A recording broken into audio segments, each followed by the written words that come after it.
안녕하세요. 반갑습니다. 코로나를 무릅쓰고도 오늘 세 분이나 오셨네. 오늘이 이제 5월달 첫 번째 주간이 되고 시작이 되는 게 이것이 실수한 부동산 투자다. 이걸 가지고 오늘 강의를 하게끔 되는데 실수한 부동산 투자다 그 책 갖고 오셨어요? 갖고 오셨습니까?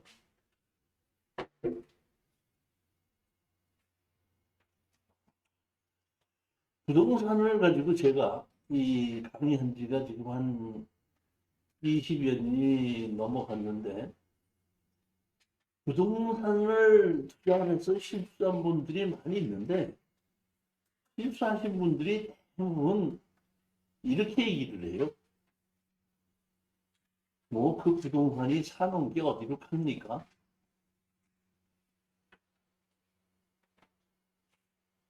그럼 제가 어디 가지 않는다고 생각을 하면은 부동산 투자에서 실수할 게 없겠죠. 왜? 없어지지 않으니까. 그럼 제가 여기서 실수한 부동산 투자다 하고 한 것은 뭐냐면은 우리가 어떤 부동산을 샀을 때에 사용하고자 하는 목적이 있어서 사는 것이 아니라 수익을 올리려고 살 수도 있다는 얘기죠. 부동산을 사는 목적이 내가 그 집에서 거주하려고 사는 사람이 있을 수 있고 농사를 지으려고 사는 사람이 있고 건물을 지으려고 하는 사람이 있는데 그 목적대로 잘 안 되는 경우도 있겠지만은 우리가 하는 것은 단순하게 뭐냐면 수익을 올리자는 거지 않습니까? 그런데 수익을 올리려면 팔아야 되겠죠. 근데 바로 팔지 못하고 붙들고 있어서 안 팔린다고 하면은 제가 봤을 때 그거는 부동산 투자한 사람으로서 실수한 부동산이다 이렇게 얘기를 하는 거죠. 보면. 그럼 제가 여태까지 근 20년 동안 부동산 강의를 하면서 우리 수강생들에게 이런 부동산도 투자해보라 저런 부동산도 투자해보라고 골라주기도 많이 했고 이 여러 가지를 많이 봤는데 저는 틀림없이 현 가격보다 싸게 샀으니까 어느 정도 팔릴 것이라고 생각했는데 제 생각과 달리 팔리지 않았기 때문에 그거를 제가 왜 제 생각하고 틀려서 이게 팔리지 않았을까 하는 것을 안 팔렸던 걸, 제 생각하고 달리 안 팔렸던 거를 한 3, 40개를 골라서 쭉 한번 나열을 해봤습니다. 그걸 가지고 오늘 이제 강의를 하게끔 됩니다. 제가 이 실수한 부동산 투자자에서 가장 핵심적인 건 뭐냐면은 그 부동산이 좋다 나쁘다가 아니라 평가를 하는 것이 아니고 그 부동산에게 관련 있는 사람에게 팔고 다시 빠져나오자 이런 얘기입니다. 그러니까 제 상자는 쳐다보지 않는다고 하더라도 당사자는 쳐다볼 수 있는 부동산이 그 당사자에게 팔고 나오자 이렇게 하는 건데 그 당사자가 그 부동산이 필요한 건 틀림없이 맞지만은 돈이 없어서 안 사는 게 아니라 못 사는 거죠. 못 사는 경우는 우리가 그 사람에게 팔 수 없다 이런 뜻입니다. 즉 제가 항상 얘기했던 것이 마른 수건은 잡아도 물 한 방울 안 나온다. 그렇기 때문에 그런 부동산을 가지고 투자하려고 하는 것은 좀 잘못된 일이다 이렇게 생각합니다. 제일 앞에 있는 것도 이것도 그런 것 중에 하나예요. 자, 제일 첫 번째 물건 한번 보시겠습니다. 전라남도 영광군 법성면 전내리였고 토지만 매각입니다. 건물 매각제로 땅만 매각이 돼서 1,500만 원의 감정 가격이 900만 원까지 떨어진 것을 어떤 분이 1,200만 원의 낙찰을 받았다가 미납을 해서 다시 된다? 시작이 돼서 600만 원까지 떨어진 것을 이게 1,500만 원까지 떨어진데 600만 원까지 떨어졌을 때는 그래도 괜찮지 않겠는가 해가지고 제가 추천을 해서 우리 수강생 한 분이 600만 원 떨어진 것을 800만 원 주고 낙찰을 받았습니다. 그리고 저한테 낙찰을 받았습니다. 이렇게 얘기를 하더라고요. 소장님, 네. 낙찰 받은 사람이 저보고 낙찰 받았습니다 하고 얘기를 하면 무슨 얘기예요, 그게? 낙찰 받았다고 보고하는 거예요? 어떻게 투명 듣는 거야? 유튜브. 아니, 다 사설 빼고 당신이 골라주는 거를 낙찰 받았다. 받았으니까 한번 이거로 된다? 하는 거를 도와달라. 이 얘기 아니에요. 다른 거 다 얘기인데, 그러니까 낙찰 받았습니다 하는 얘기는 그런 얘기가 숨어 있고, 저도 추천을 했을 때는 추천한 사람으로서 그거는 어떻게 팔아야 된다는 것이 보관이 있었기 때문에 제가 얘기하지 않고 그분한테 얘기했어요. 알았어요. 제가 한번 가서 만나보고 오겠습니다 해갖고 저는 이런 생각입니다. 제일 먼저 첫 번째, 건물만 땅을 낙찰받으니까 건물과 땅이 있는데 땅만 낙찰을 받았죠. 그러면은 제일 먼저 제가 판단하기엔 여기에는 어떤 나이 드신 노인네하고 젊은 아들이 살고 있더라고요. 그런데 강제 경매로 나온 거거든요, 이게. 강제 경매로 나오다 보니까 그 강제 경매가 여기 뭐게끔 되면 그 하나 낙찰을 받았을 때 미납이 됐기 때문에 해야 될 일은 없다는 얘기입니다. 그렇다면 제일 쉬운 것이 우리가 땅을 샀을 때 파는 방법이 건물 주인에게 파는 방법이죠. 그렇잖아요? 그러니까 건물 주인이 어떤 생각을 가지고 있는지를 제일 먼저 알아봐야 되겠다 이런 얘기입니다. 제가 여기 현장을 가봤더니 그 저기 뭐 법성포 가보셨어요? 한 번도 안 가봤어요?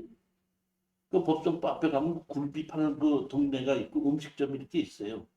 그 차를 세워놓고 이제 갈 수 있는 큰 음식점이 많은데 그 음식점에서 내려서 그 골목으로 자동차가 못 들어가는 골목으로 한 50m쯤 들어가서 이렇게 축대 위에 있는 옛날 집이에요. 보면.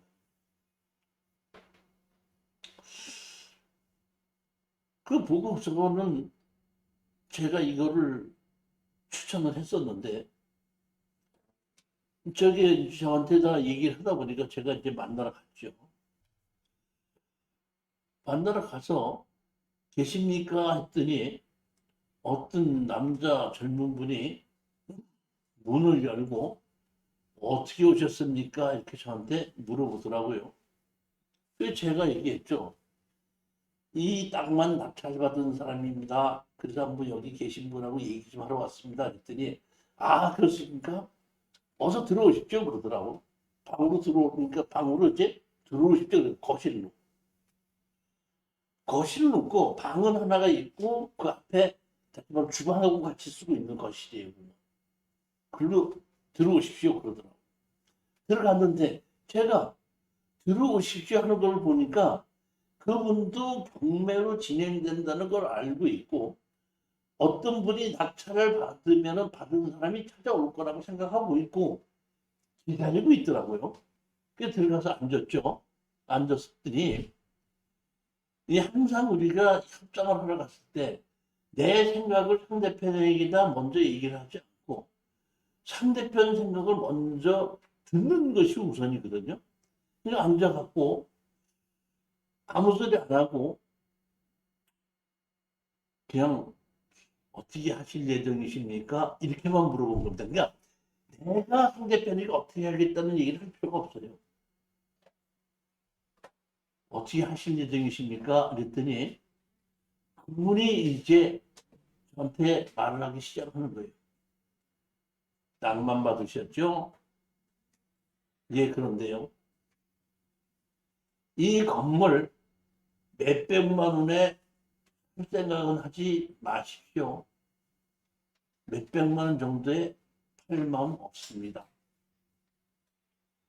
이 얘기는 무슨 얘기냐면은 이분은 땅만 경매로 나왔으니까 땅을 경매로 한 사람이 건물을 판다? 같이 해야지 되지. 그렇지 않으면은 이 집을 사용할 수 없지 않겠냐 이런 얘기입니다. 자, 그럼 제가 항상 얘기했죠. 부동산을 사면 뭘 사는 거라고 그랬죠? 아니요. 사용의 권한을 사는 거라고 그랬죠. 근데 그 사용의 권한은 우리는 땅을 샀으니까 땅에 대한 사용의 권한이 있는데 이걸 사용은 누가 하고 있죠? 건물이 하고 있죠. 그렇지 않습니까? 그러니까 건물 주인으로서 이 땅은 내가 사용하고 있으니까 네가 건물을 사지 않으면 이 땅을 어떻게 사용하겠느냐. 그러니까 땅 주인으로서 건물을 몇백만 원에 살 생각은 하지 마십시오. 제일 먼저 얘기를 던지는 걸 보고 이분은 땅은 땅대로 경매로 팔고 땅을 산 사람에게 건물은 건물대로 몇천만 원에 팔겠다. 이런 생각을 가지고 있었던 거예요. 그러니까 저하고는 전혀 다른 생각이고 이분은 부동산에 대한 법을 잘 모르신 분이다 보니까 우리가 똑같이 이런 경우에 갔을 때에 건물 주인이 그렇게 돼서 어떻게 돈이 없다 보니까 그렇게 됐는데 내가 이 집을 사용해야 되니까 땅을 좀 어떻게 같이 내가 좀 살 수 있게끔 해 주십시오 하는 것이 원칙인데 반대로 이 사람은 건물을 뭐한테 땅을 주인한테 팔겠다고 했기 때문에 법이 그렇지 않다 뭐 이런 것을 설명할 이유도 없고 강의할 이유도 없어요. 제가 판단하기에는 그분하고는 더 이상 대화가 할 일이 없겠다 이런 생각에 그렇습니까? 저도 이 건물 몇백만 원에 주고 살 마음도 없습니다. 그렇다면은 서로 말로 협상이 안 되니까 나중에 법원에서 판사님의 판결을 따르는 수밖에 없겠군요. 그랬더니 그분은 내 얘기가 무슨 얘기인지도 모르고 알아서 하세요. 마음대로 하세요. 나온 거죠. 그러니까 할 수 없이 제가 법무사를 통해서 이제 법대 서로 제일 먼저 협상을 해보고 협상이 안 되니까 뭘로 가는 거예요? 법대로 가는 겁니다. 지금은 그렇게 하지 않고 법대로 먼저 질러놓고 그 다음에 협상하러 가요. 근데 사실 예전에는 먼저 협상을 해보고 협상이 안 되면 법으로 갔었거든요. 근데 오랜 세월이 지나다 보니까 법으로 먼저 해놓고 협상이 안 됐을 때는 이렇게 법으로 처리하겠다는 걸 만들어 놓고 협상에 들어가는 것이 훨씬 더 빠르다는 것을 알게 돼서 지금은 낙찰 받으면 제일 먼저 뭐부터 먼저 해? 소송부터 먼저 해죠. 이런 경우에는 어떻게 하라? 건물을 철거하고 나가라. 건물을 철거할 때까지 뭐하라? 지료를 달라. 이런 식의 그 요구를 해놓고 그 다음에 건물 주인을 만나서 땅을 다시 사겠느냐 이렇게 협상을 하게끔 되는데 사실 처음에는 그렇게 하지 않고 협상부터 먼저 해보고 협상이 안 되면은 소송을 했었습니다. 그러니까 먼저 가서 협상을 해보니까 협상이 안 되다 보니까 뭐해서 소송을 한 거죠. 뭐라고? 건물 철거하고 나가고 건물 철거하고 나갈 때까지 치료를 달라. 이렇게 소송을 하게끔 됐습니다. 그러면 제가 소송한 것을 가지고 당사자가 다른 법무사나 변호사한테 찾아가서 이렇게 됐을 때 우리가 어떻게 응대를 해야 됩니까 하고 물어보게끔 되면 그때서야 어떤다? 아, 법이 땅 주인이 건물을 철거하라면 철거할 수밖에 없겠구나.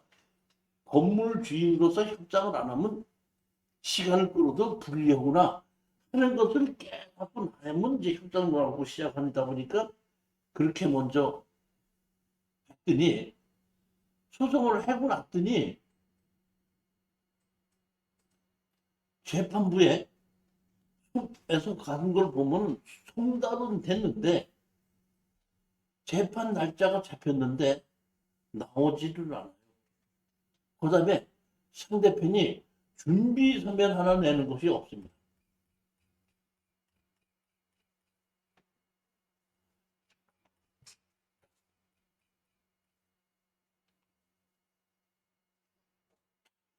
여기가 지금 이미 경매로 지금 잡혀있고 1,300만 원을 집어넣은 건데 이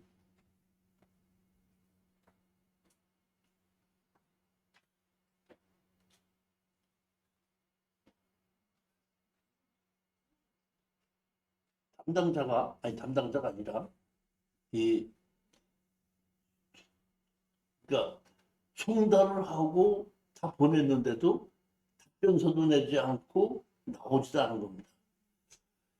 재판에 나갔다가 상대편이 답변서도 내지 않고 아무것도 나오지 않으니까 판사님이 한 달을 기일 변경을 해서 날짜를 다시 잡았습니다. 그래가지고 한 달 후에 다시 나갔습니다.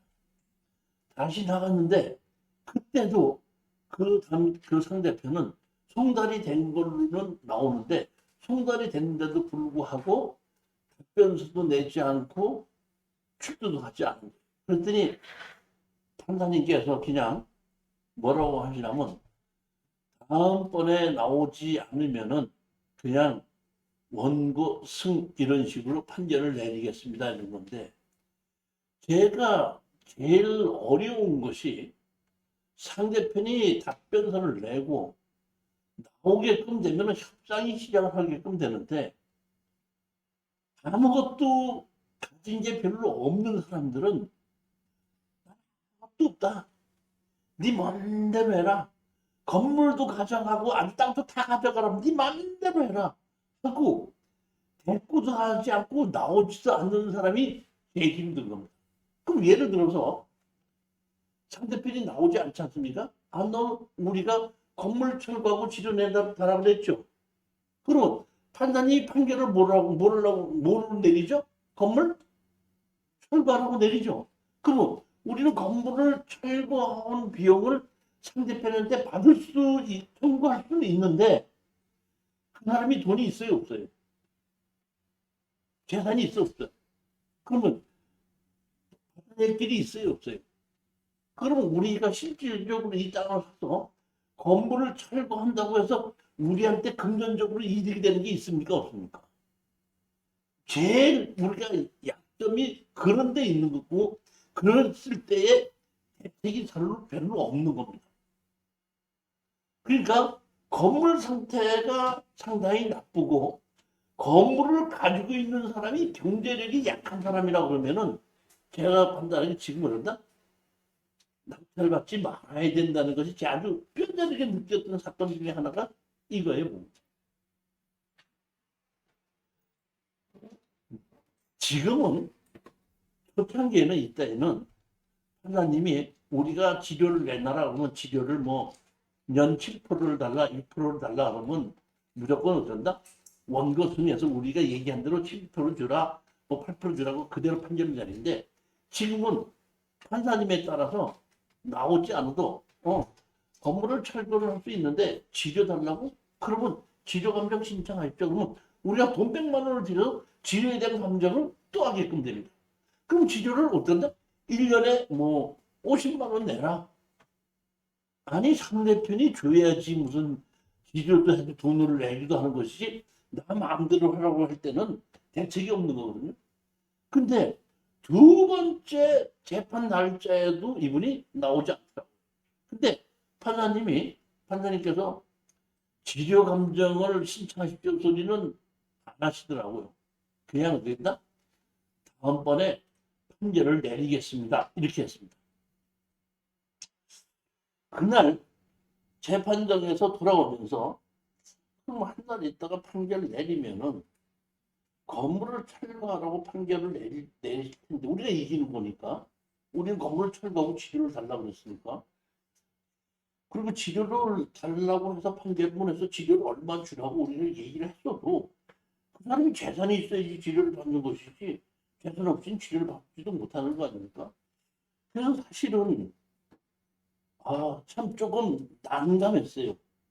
난감했고 제가 이거는 내가 주변을 좀 잘못한 건가 이런 생각을 했었습니다. 해놓고 일단은 판결을 받게끔 되면은 그 다음에 어떤 처리를 해야 되겠다 이런 생각을 하고 있었는데 상대편에서 답변서를 냈어요. 언제냐면 판결 내리기 전에. 뭐라고 답변서를 한 줄을 법원에다 냈는데 법원에다 한 줄을 낸 게 뭐냐면은 땅을 원고가 낙찰받았다는 걸 인정합니다. 건물은 우리 겁니다. 그 외의 것은 전부 다 어떤다? 부정합니다. 이런 식으로 답변 한 줄을 딱 내니까 판결을 하겠다고 하셨다가 어떤다? 상대편이 응대를 하는 거 아닙니까? 응답하니까 다시 어떤다? 재판이 잡히는 겁니다. 날짜가 다시 잡혔어요. 그러니까 다시 날짜가 잡혔더니 제가 얘기했죠. 땅 주인과 건물 주인이 재판을 하게끔 되면 판결로 간다, 조정으로 간다. 조정으로 간다 그랬죠. 그러니까 몇 월 며칠 날 조정에 임하겠습니다. 그래갖고 이제 조정하는 데를 갔습니다. 갔더니 거기에 그 아들하고 한 70여 세 되신 그 여자분이 나오셨어요. 여자분이 나오셔가지고 하는 얘기가 이제 법을 다 알아봤는 말이에요. 다 알아보니까 지료도 줘야 되고 건물도 그냥 팔 수도 없고 그걸 다 안다 보니까 와서 이렇게 얘기하는 거예요. 판사님한테 조정실에서 나이도 먹고 어디 갈 데도 없고 돈도 하나도 없습니다. 그러니까 이 건물을 한 1,500만 원 정도에 어떤다? 사서 가져가 주십시오 하고 조정을 땅을 사겠다는 것이 아니라 건물을 된다? 1,500만 원에 어떻게 가져가 달라고 조정실에서 그렇게 얘기를 하는 거예요. 아니 그럼 여기서 땅을 800만 원 주고 사서 건물을 1,500을 주고 사서 2,300을 주고 땅 건물을 샀다고 했을 때 누구한테 팔 수 있겠느냐. 이 다 쓰러져가는 건물. 도저히 그거는 우리는 건물을 사는 걸로는 할 수 없다. 건물을 사는 건 할 수 없고 뭐 안 하겠다 했더니 협상이 안 되니까 조정을 어떻게 한다? 한 달 뒤로 다시 미루겠습니다. 그 한 달 후에 다시 하겠습니다 했더니 한 달 후에 조정에 다시 나갔는데 그럼 1,500이 안 되면은 1,000만 원이라도 된다? 즉 깎아서 주면 안 됩니까? 하는데도 1,000만 원이라는 얘기도 말이 안 되는 얘기예요. 그래서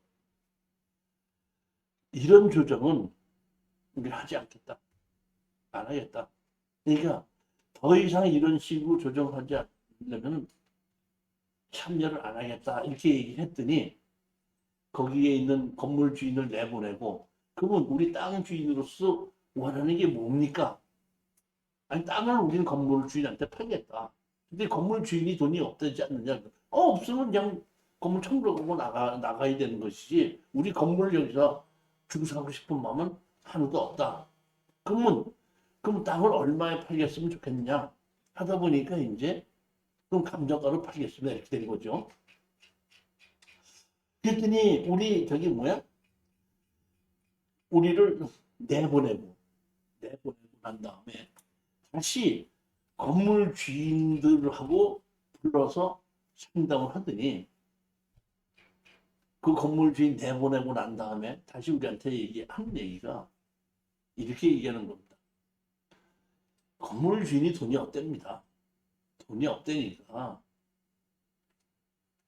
건물 가격을 좀 깎아주시기 바랍니다 해갖고 그러면 1,500에서 1,200으로 깎아주겠습니다 그랬더니 잠깐만 기다려 보십시오 했더니 감자가 1,560만 원인가 됐었잖아요. 근데 1,200만 원 깎아준 거 아니에요?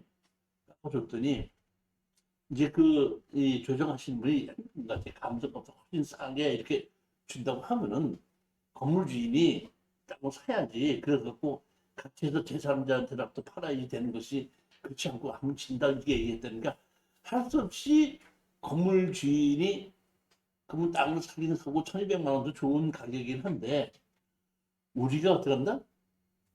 돈이 없습니다. 돈이 없습니다. 하다 보니까 돈이 없으니까 그걸 어떻게 사야 됩니까? 하다 보니까 그러면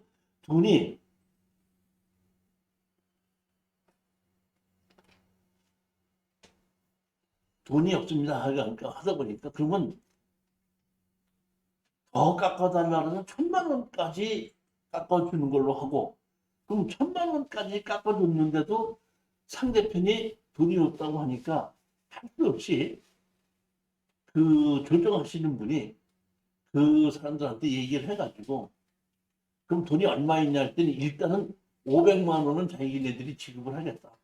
500만 원을 지급하고 나머지 6개월에 300만 하고 다시 2개월에 200만 원을 지급하겠다. 한다고 하더라.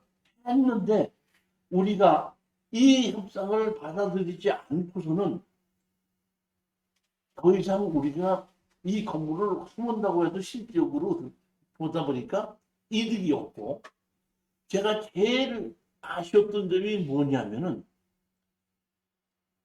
만약의 경우에 자동차가 이 땅까지 들어갈 수만 있다 그러면은 땅 자체가 위치가 좋기 때문에 건물을 그 옛날 건물을 허물어 버리고 조그만 건물이라도 하나 지을 수가 있다고 하면은 땅값을 더 높게 받을 수가 있었을 텐데 자동차가 들어갈 수 없는 곳이 돼갖고 허물기도 그렇고 새로 짓기도 어렵다 이럽니다. 그리고 제가 큰 실수를 했던 것이 뭐냐면은 여기가 법성포에 굴비를 팔고 앞에가 장사하는 곳이 되다 보니까 여기가 뒷골목인데도 불구하고 용도가 상업지역이에요. 상업지역이라고 하더라도 상업용 건물을 지을 수 있고 상업을 할 수 있을 때 상업지역의 가치가 있는 것이지 상업용 건물을 지을 수가 없고 장사가 할 수 없는 곳에 있는 상업지역은 당장값만 비싼 것이지 실질적으로 그 상업지역에 대한 만큼의 못한다 보상을 받을 수가 없다는 거예요. 그러니까 감정을 하는 사람의 입장에서는 봤을 때 이것이 상업지역이기 때문에 1,500만 원이지만 실질적으로 매입을 하려고 하는 사람은 이곳에서 사서 건물을 지어서 상업지역이기 때문에 장사를 할 수 있다는 생각은 꿈에도 할 수가 없다 보니까 상업지역에 대한 가치를 인정해 주지를 않는다는 것을 제가 생각하지 못했던 거고 두 번째는 건물 주인이 땅을 사지 않는다 그러면 건물을 철거하고 거기다가 새롭게 깨끗한 건물을 지을 수 있다고 했을 때에 누구든지 그렇게 할 수 있게끔 자동차 접근이 가능한 곳이었다면은 제가 보기에는 건물 주인과 협상을 안 하더라도 건물을 철거하고 제3자에게 충분한 가격으로 팔 수도 있었을 거라고 봅니다. 그러니까 처음부터 제가 그 생각은 하지 못하고 감정 가격이 1,500짜리를 600까지 떨어지다 보니까 이 정도면 충분히 떨어졌으니까 마진이 생길 것이라고 생각하고 추정했던 것인데 결국에서는 소송 비용 들어가고 800만 원 들여서 1,000만 원 받는 거지 않습니까? 남는 것은 한 개도 없이였습니다. 끝나게끔 됐고 제가 이것을 낙찰을 받고 뒤처리를 해보고 난다면은 절대로 다른 수건 아무리 짜봐야 물 한 모금 나오지 않는다. 이렇게 해서 협상할 상대가 경제적 능력이 없는 사람이라고 했을 때는 처음부터 협상해서 팔지 않고 저 건물을 어떤다? 철거하고 나서 팔았을 때에 제3자가 얼마에 살 수 있겠냐를 판단해 보고 난 다음에 그 건물주인이 협상을 안 했을 때에 생각해서 그래도 많이 남을 수 있고 팔을 수 있다고 판단했을 때 추천하게끔 되는 것이 제 교훈이라고 보시면 됩니다.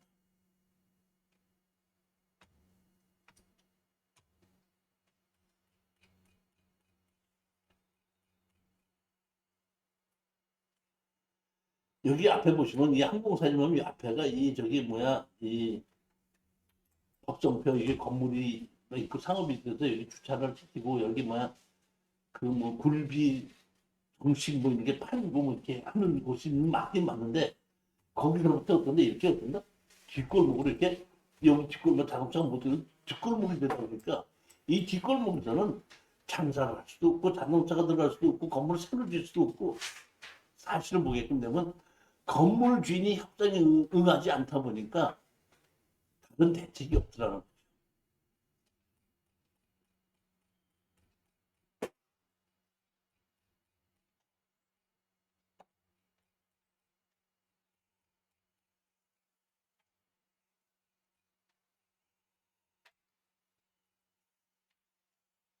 자, 이게 두 번에 걸쳐서 재판에 나갔다가 답변서를 얻다가 답변서가 원고의 청구를 기각한다?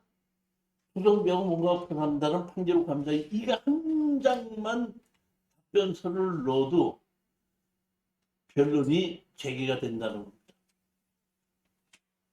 근데 이러한 답변서 한 장도 집어넣지 않으면은 그냥 판결로 끝나거든요. 그러니까 이 답변서 하나를 집어넣는 바람에 변론이 재개되고 변론이 재개되면서 조정으로 회부하게끔 되고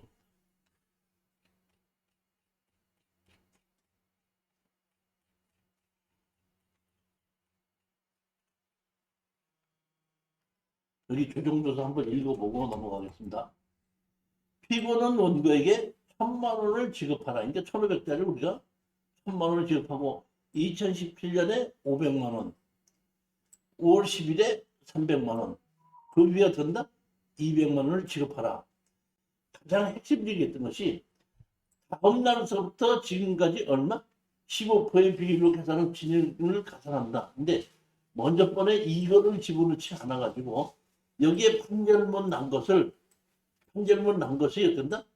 이대로 이행하지 않을 때 우리의 대책을 세울 수가 없는데 사실은 제가 이 조정을 할 때 이 판결문대 조정조서대로 판결을 난 대로 이행하지 않을 때 어떤 식으로 대책을 한다는 것을 반드시 그 다음부터 된다 넣어달라고 해서 요거는 그때 넣었던 겁니다.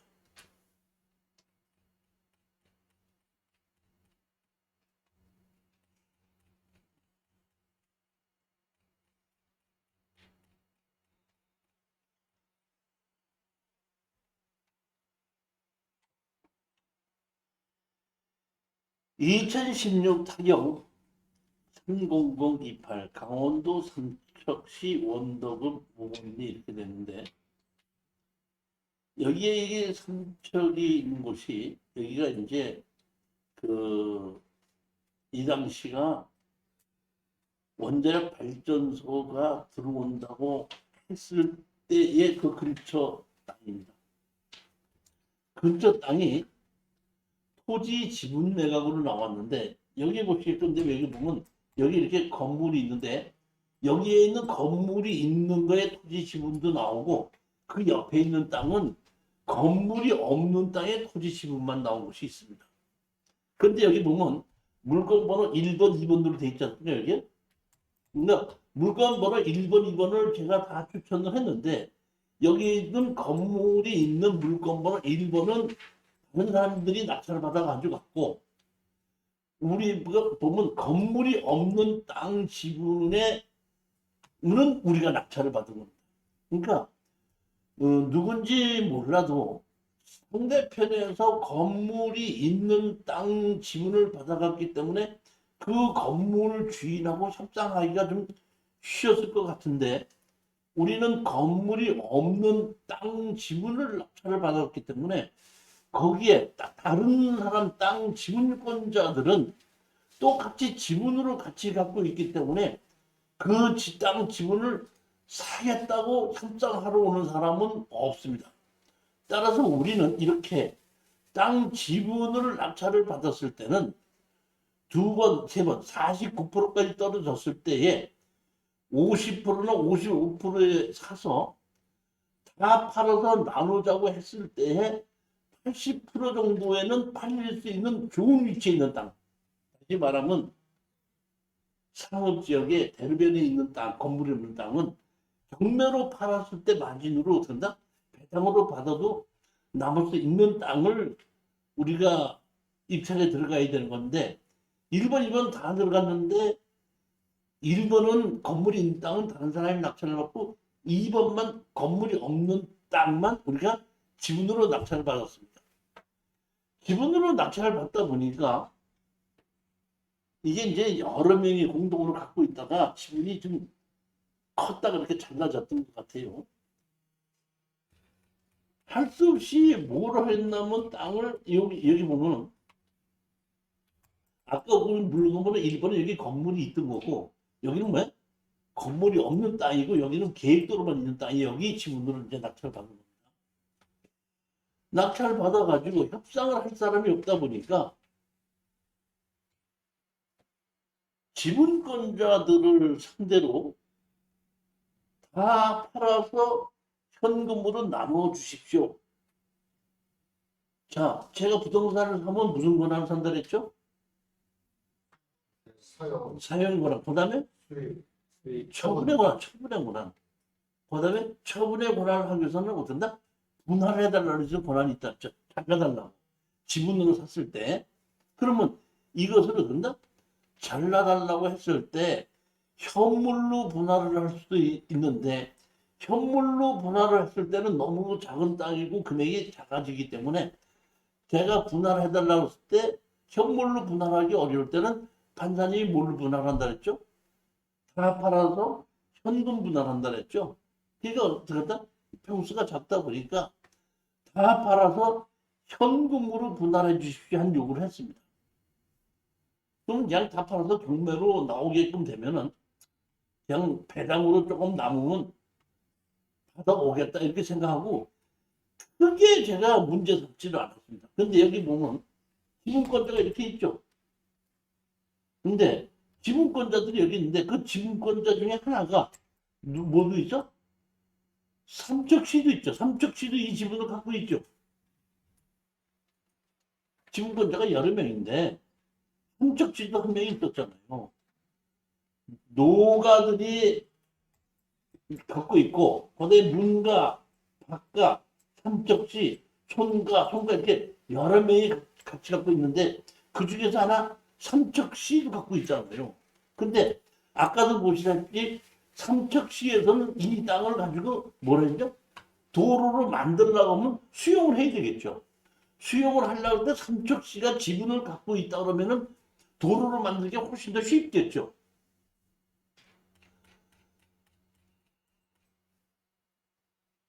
제일 먼저 이 지분 다 팔아가지고 돈으로 나누자고 해서 소송을 집어넣더니 판사님께서 여기에 보면 지분권자들을 이렇게 보면 여기에 이게 왜? 50 몇 조인가? 10배, 1000만, 10만, 100만, 1000만, 10억이네.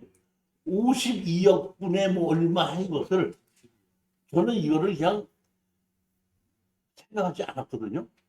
근데 판사님이 이걸 다 더해봤다가 더해봤고 여기 52조인데 이게 뭐죠? 10배, 1000만, 10만, 100만, 1000만, 6,800만 원이죠. 그러니까 6,800만, 3,400만 이걸 다 합쳐보셨나 봐. 그때 판사님이 뭐라고 했냐면 원래 분모하고 지분권자니까 분자하고 분모하고 다 합쳐보면 같아야 되죠. 네? 맞습니다. 같아야 되죠. 근데 어떻게 뭐가 잘못됐는지 분모가 분자보다 더한다? 숫자가 더 넘어가는 거예요. 그러니까 판사님께서 뭐라고 하더니 다 팔아서 나누기 전에 원고는 이 명령의 보정 기일까지 다음 흔적 사항을 보정하시기를 바랍니다 해갖고 원고와 피고 공유물 지분의 합이 일이 되는지 여부에 대해서 어떤다? 소명할 것. 다시 말하면 분자와 분모가 지분으로 같이 갖고 있는 어떤 땅을 여러 명이 지분으로 같이 갖고 있는데 다 지분권자의 지분을 다 합치면은 분모와 분자가 맞아야 되는데 안 맞는다 이거야. 안 맞으니까 거기에 대해서 어떤다? 설명을 해라.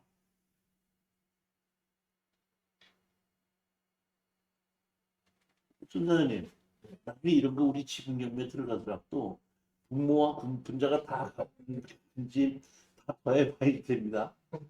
더해보지 않았더니 판단적으로 거기에 대해서 나 보정하라.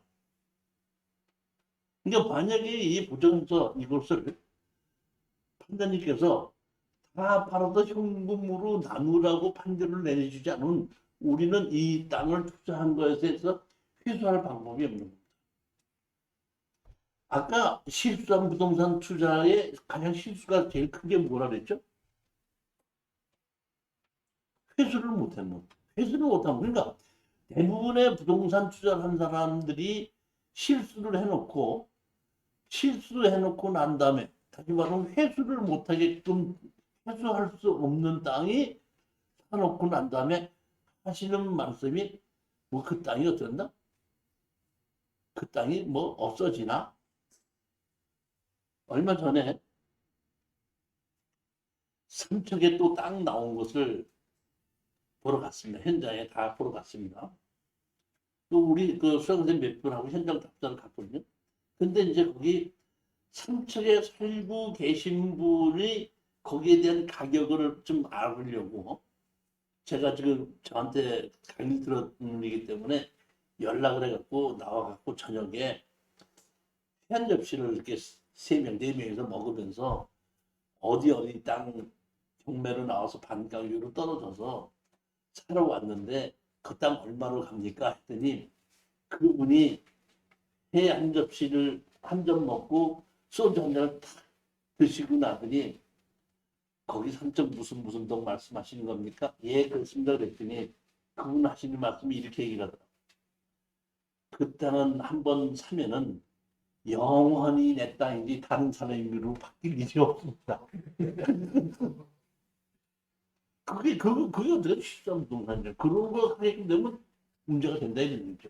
그러니까 그분이 하시는 말씀이 뭐냐면 교수님하고 다 같이 오셨는데 제가 판단하기에는 그 동네 땅 사면 영원히 내 땅입니다. 다른 이름으로 바뀔 일이 없습니다. 그래서 제가 얘기했죠. 땅만 사는 건 맞는데 거기 가서 보면 아주 근사한 건물이 있다 했더니 깜짝 놀라면서 건물이 있다면 얘기가 달라지죠 그러길래 그래서 내가 오늘 물어보는 건 뭐냐면 그 건물 주인이 얼만큼 능력이 있고 뭐 하는지 좀 가르쳐 달라고 부탁드리려고 왔습니다 그랬더니 그거는 내가 이 동네 사람이니까 금방 알아낼 수 있습니다. 염려하지 마십시오. 그러면 제가 가르쳐 해가지고 사실을 보게끔 되면 그 건물이 없는 땅이라 그러면 건물 주인이 아닌 그 땅을 살 리가 없거든요. 그러니까 말 맞다나 그 땅 샀다면 영원히 주인이 바뀔 일이 없다는 겁니다. 근데 순전히 뭘 해줘야 돼? 상속시켜줘야 되는 땅이라든지. 그렇지만은 조금 아까처럼 건물 주인이 있다는 때는 얘기가 다르다는 얘기죠. 건물 주인이 그 땅을 살 수밖에 없어야 되는데 건물 주인이 뭐가 있어야 되죠? 경제적 능력이 있어야 되지 않습니까? 그러다 보면 경매로 나왔는데 그 제가 보기에는 몇 개의 물건이 다 같이 나왔어요. 그분이. 그러면 다른 물건은 땅은 포기를 하더라도 자기가 살고 있는 자기 자식들하고 같이 살고 있는 그 집은 어디 간다? 지켜야 되겠죠. 다른 거는 포기를 하더라도. 그랬을 때 그거를 지킬 수 있는 경제적인 능력이 있겠는가를 보고 능력이 있다고 판단되면 입찰에 들어가는 거라 이런 거죠. 그 사람들 팔기 위해서. 계획을 보는 것이 그거를 이제 보는 건데 여기는 그렇게 해서 그 사람들 팔고 있는데 이거는 뭡니까? 건물이 없다 보니까 팔 수 없고 할 수 없이 벽면을 팔아야 되는데 다 합의가 된다? 맞지가 않다 이런 얘기. 사실 이런 경우가 제가 보면 이때가 경매에서 처음이고 그리고 지금도 그런 일이 없고 다른 그런 걸 본 적이 아직도 없습니다.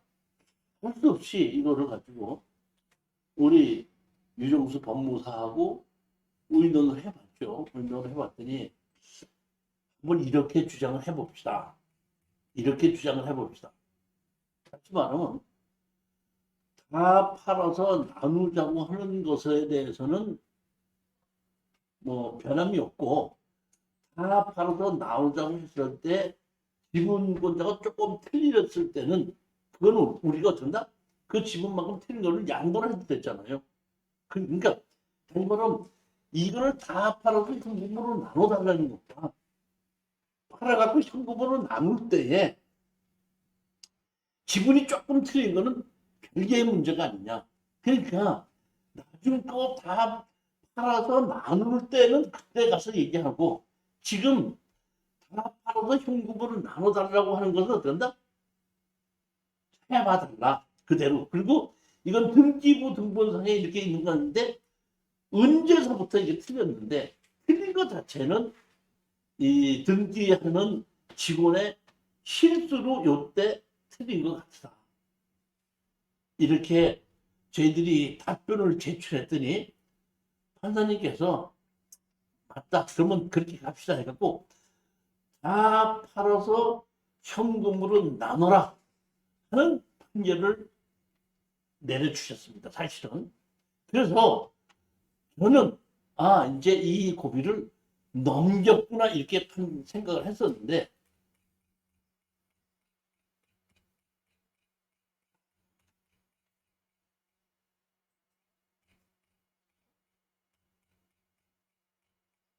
화해 공고 결정에서 다 팔아서 나누라고 된다? 결정을 했는데 여기 보면 5원리 제외한 금액을 다음과 같이 어떻게 지분에 따라 매각한다 해갖고 이렇게 판결문을 다 내렸는데 무슨 문제가 생겼냐면 아까 지분권자 중에서 삼척시가 있다고 했었죠. 삼척시에 고문 변호사가 있었는데 그 삼척시의 고문 변호사는 어떻게든지 이것을 다 팔아서 나누는 것에 대해서 된다? 반대를 하는 입장이다 보니까 삼척시에서 이의 신청을 해서 이 다 팔아서 현금으로 나누는 것에 대해서 된다? 반대한다. 이런 식으로 된다? 해가지고 화해 권고 결정이 다 팔아서 현금으로 나누라는 것은 화해 권고 결정이 된 겁니다. 근데 판결이 아니 그때 다 팔아서 나누자고 해서 합의가 됐으면 그냥 화해 결정이에요. 근데 거기에 있는 지분권자들이 다 오케이 하지 않으면 화해 권고 결정이라는 얘기고 15일 이내에 이의 신청을 하게끔 되면 그 화해 결정은 된다? 없던 일로 되고 새로 재판으로 가는 건데 삼척시의 고문 변호사가 이의 신청을 하게끔 되는 겁니다. 그냥 할 수 없이 어떤다? 재판이 다시 재개가 되는 거예요. 그러면 한 달 후에 재판이 다시 나오게끔 돼서 삼척시의 변호사가 나옵니다. 나와서 이렇게 얘기하는 거예요. 판사님한테다가 우리가 그 지금 다 팔아서 현금으로 나누자고 한 그 원고와 협상을 지금 하고 있으니까 우리가 그 땅 지분을 하면 되는 거니까 시간이 지금 아직 협상이 안 됐으니까 협상을 할 수 있도록 한다?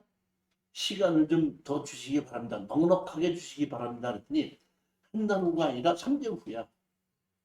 3개월까지 된다? 그러면 삼척시하고 우리 낙찰받은 사람하고 합의를 하시죠. 그러면 삼척시에서 그렇게 얘기했으니까 삼척시 변호사가 연락도 한 번 해서 그럼 당신네들이 얼마의 납치를 받았는데 우리가 얼마에 사겠다. 이런 얘기라도 해야 될 거 아니에요. 그런데 오지도 않고 얘기도 안 하니까 처음서부터 삼척시에서는 살 마음이 없었던 거예요. 제가 어떻게 한다? 시간 끄는 거예요.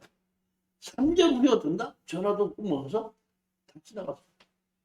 다시 나갔더니 또 그 판사 저기 뭐야 변호사가 나와서 하는 얘기가 무슨 얘기냐면 아직 협상이 잘 안 되고 있습니다. 제가 시간을 조금만 더 주시면 어떤다? 협상을 하겠습니다. 다시 시간을 조금만 더 주십시오. 근데 2개월인가를 어떤다? 또 줬습니다. 또 줬는데 연락이 와 안 옵니다. 그러니까 우리는 협상이 안 되니까 그대로 든다? 판결로 가주십시오 했는 사이에 그 사이에 어떤다? 변호사 저기 뭐야 판사님도 바뀌었어요. 그래갖고 그 조정달 그 다음에인가 이럴 때는 3월 달에 다시 나갔더니 또 뭐라 그러냐면 판사님께서 내가 이번에 새로 왔는데 이 저기 뭐 내용을 정확하게 파악을 못했으니까 파악을 하고 그 집행을 해야 되니까 한두 달 또 늦읍시다 해갖고 2달인가를 또 길러갖고 이게 장장 2년을 넘어갔던 사건입니다. 2년 넘어가서 결국은 어떤다? 우리가 그 합상을 안 하겠다 하고 그 다음에 그 산책에서 거기에 이 저기 뭐 원자력 발전소 지금 뭐 하는 것 자체도 지금 발전소 짓는 것이 취소가 됐고 무슨 가스 기지로 바뀌었거든요. 그렇게 해가지고 더 이상 거기에 인원이 늘어나지도 않고 뭐도 하지 않으니까 이 계획도로 자체도 없어져 버리고 그냥 어떤다? 2년인가 2년 반 이상을 끌고 있다 그냥 마음대로 해나가고 그런다? 다 팔아서 현금으로 나누는 걸로 맨 마지막에 3년 만에 그렇게 받아온 것이 이 사건입니다. 나도 제가 봤을 때는 이 두 번째의 이 물건은 이런 얘기입니다. 현재 누구든지 다 사서 집을 지을 수 있을 만큼 아무 건물이 없어. 그러니까 기본권자가 사지 않는다고 하더라도 다 팔았을 때에 제3자가 사갖고 바로 건물을 지을 수 있을 만큼 땅이 좋고 현황이 그렇게 돼야 되고 그 다음에 그 사는 가격이 현지에 있는 가격보다 한 70%에서 80%의 매각이 됐을 때는 우리가 그 이후로 샀을 때 거기 배당으로 받아오고 팔리면서 수익을 얻을 수 있지만은 바로 건물을 지을 수 있는 형태가 아닌 경우 또 삼척시 같은 이렇게 저기 뭐야 국가나 이런 것이 끼어 있는 경우 이렇게 별로 쉽지 않고 오래 걸리고 수익도 날 수 없다 하는 것이 이 사건에서 제가 이게 느낀 겁니다.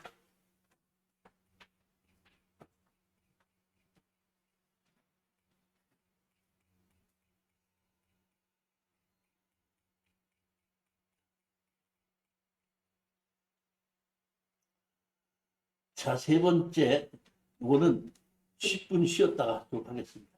이거